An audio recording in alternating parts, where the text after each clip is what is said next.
new chapter of class 8, 11, which is mensuration. Chapter का नाम क्या है? mensuration.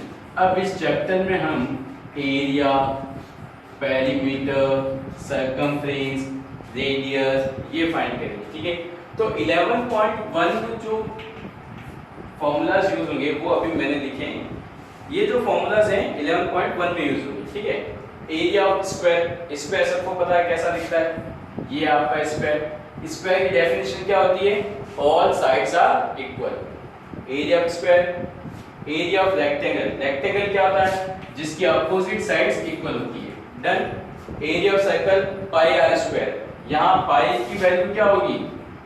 22/7 और r means radius. Perimeter of square 4 into side, ये perimeter of rectangle 2 into l plus b। Circumference of circle 2 pi r।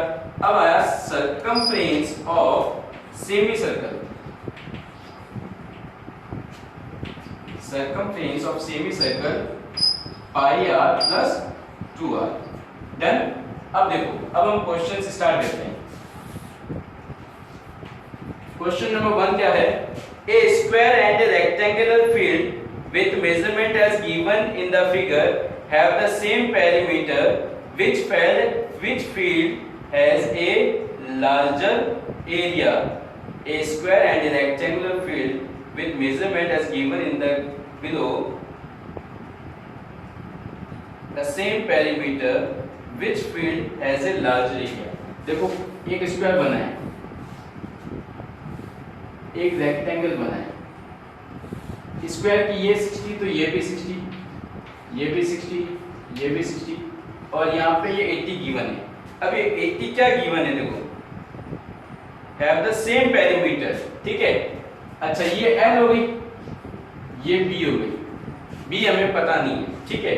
हमसे पूछा गया है, दोनों का एरिया पूछा गया है कि किसका एरिया बड़ा है, तो एरिया निकालना पड़ेगा। गिवन क्या है? P of rectangle is equal to P of square. P means perimeter, 2 into L plus B, 4 into side, 2 L की वैल्यू 80, B तो फाइंड करना है। 4 साइड कितनी है इसकी?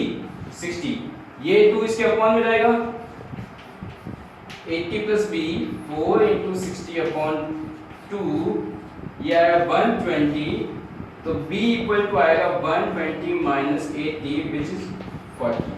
ये हो गई इसकी 40, ठीक है? 40 मिनट। अब दोनों का एरिया निकालो। Area of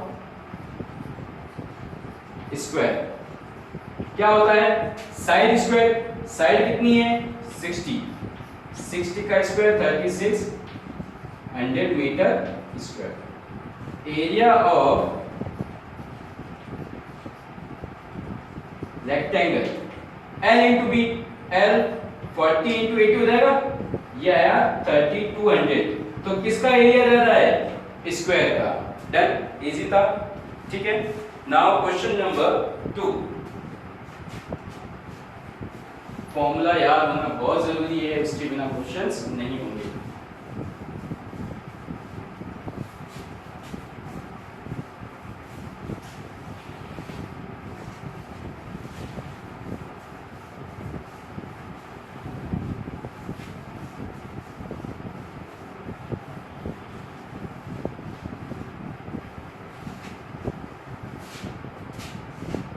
question number 2, mister Kaushik has a square plot. अब देखो, ये मिस्टर कौशिक का प्लॉट है जो स्क्वायर शेप में, ठीक है?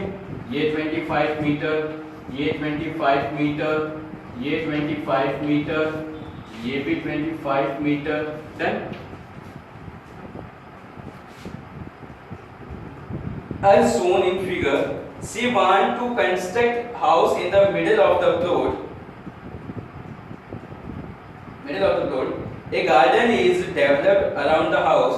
Find the total cost of developing a garden around the house at the rate of 55 per meter square. Okay, side of plot. 25 metre. Done. अब इसके अंदर देखो, इसके अंदर इन्होंने रेक्टेंगल शेप में मकान बना दिया, ठीक है, 15 मीटर एंड ये हो गए 20 मीटर। अब देखो 25 मीटर का फ्लोर था, 25 मल्टीप्लाई बाय 25, इन्होंने इसके अंदर मकान बनाया और यहाँ पे गार्डन बनाया, ये गार्डन का एरिया है, ठीक है। आपसे पूछा गया है इस गार्डन को जो टोटल कॉस्ट कितना आएगा, ठीक है, cost of developing garden, cost of developing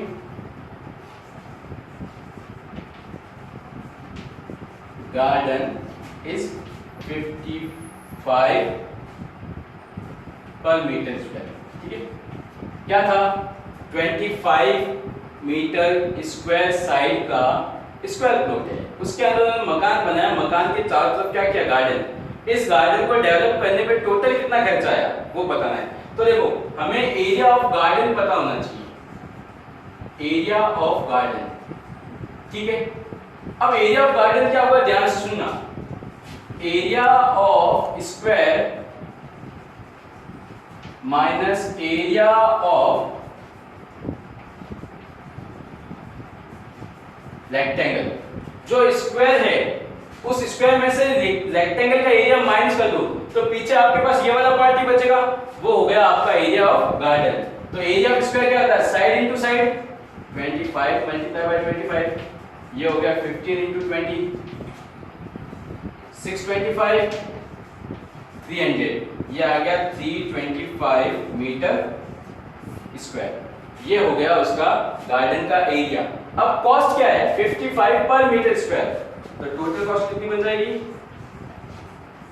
total cost बन जाएगी 325 मल्टीप्लाई बाय 55, इन दोनों का मल्टीप्लाई कर लेना, you will get your answer, ठीक है। नाउ क्वेश्चन नंबर 3,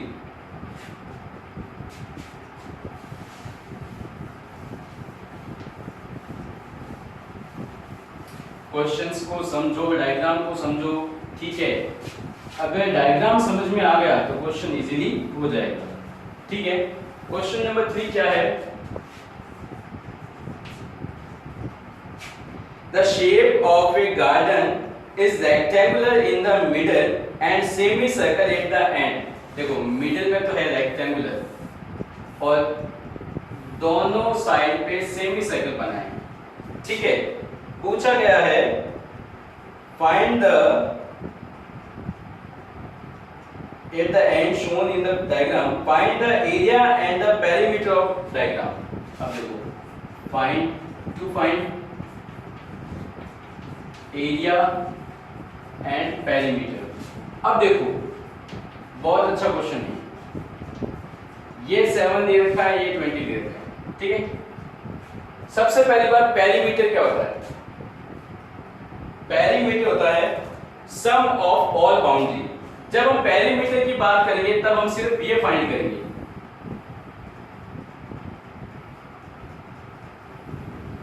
ठीक है, ये फाइंड करेंगे, ये दो लाइंस नहीं आएगी। तो देखो ये क्या है, सेमी सर्कल, तो D of semi circle, D of semi circle क्या है, 7 मीटर है, ये डी होगी।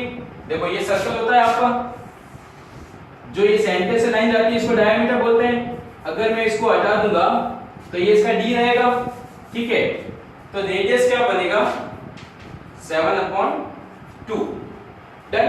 अब हम पहले इसका एरिया निकालते हैं, area of figure, area of figure is, अब इसके अंदर कितने डायग्राम है, देखो area of rectangle plus 2 area of semi circle.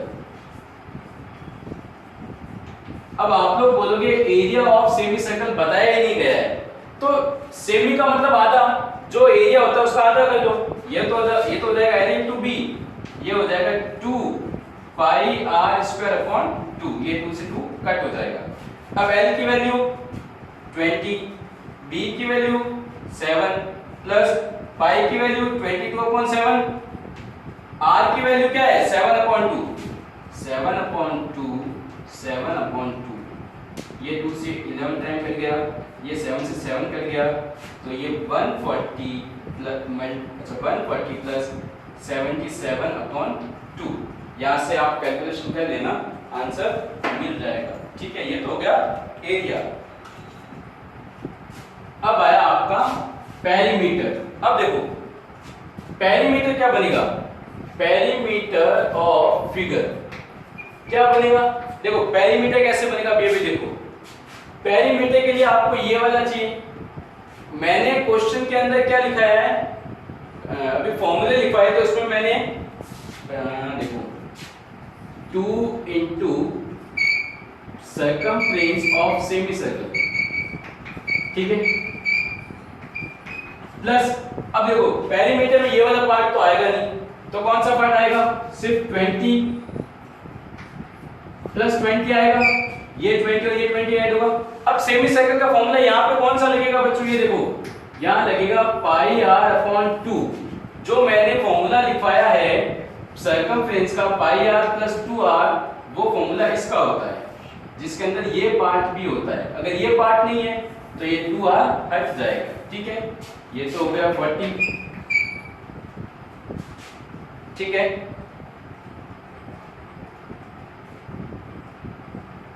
ये तो हो गया 40। अच्छा ये 40 कैसे होगा, हाँ ये 40 हो, ये 20 प्लस 20 40। अब ये लेंथ कितनी है, ये लेंथ है आपकी, ये आ जाएगी 2। अच्छा ये 2 से 2 वापस कर दिया, पाई की वैल्यू 22/7, आर की वैल्यू 7/2 प्लस 40, 7 से 7 कटा 2 11 सा, तो 11 प्लस 40 आ गया 51। तो पेरीमीटर कितना बनेगा, 51 बन जाएगा। ठीक है, now question number 4।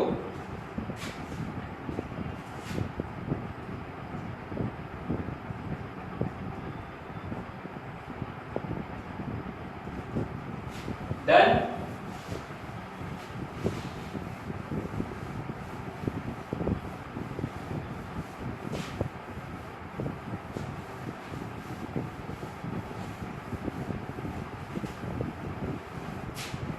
Question number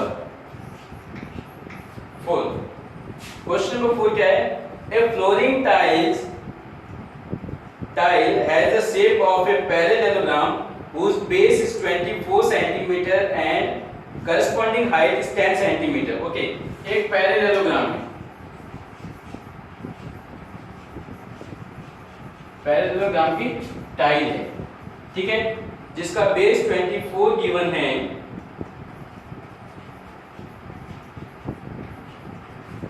and height given है 10 सेंटीमीटर।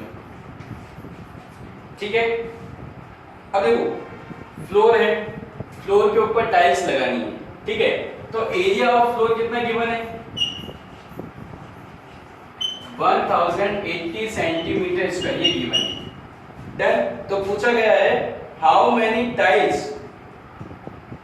ठीक है, तो देखो नंबर ऑफ टाइल्स क्या आएगा, देखो नंबर ऑफ टाइल्स आएगा, देखो जब भी क्वांटिटी पता लगानी होती है अपॉन में आता है एरिया ऑफ वन टाइल, तो area of one tile upon ऊपर आएगा एरिया ऑफ फ्लोर, ये कितना है 1080।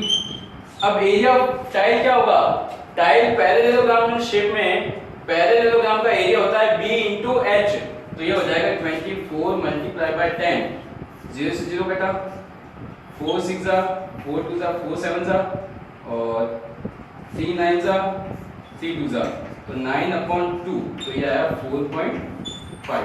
डन।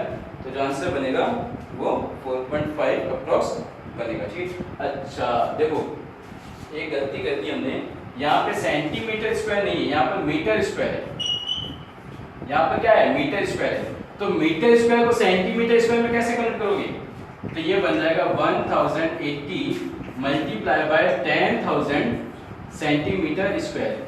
जब भी मीटर स्क्वायर को सेंटीमीटर स्क्वायर में कन्वर्ट करना होता है 10,000 से मल्टीप्लाई करते हैं। अब यहाँ पे ये आ रहा है 1080 10,000 अपॉन 24 मल्टीप्लाई बाय 10। सॉल्व कर लेना, you will get your answer. Okay, अब जो रिमेनिंग क्वेश्चन है क्वेश्चन नंबर 5 वो आपका होमवर्क रहेगा। डन।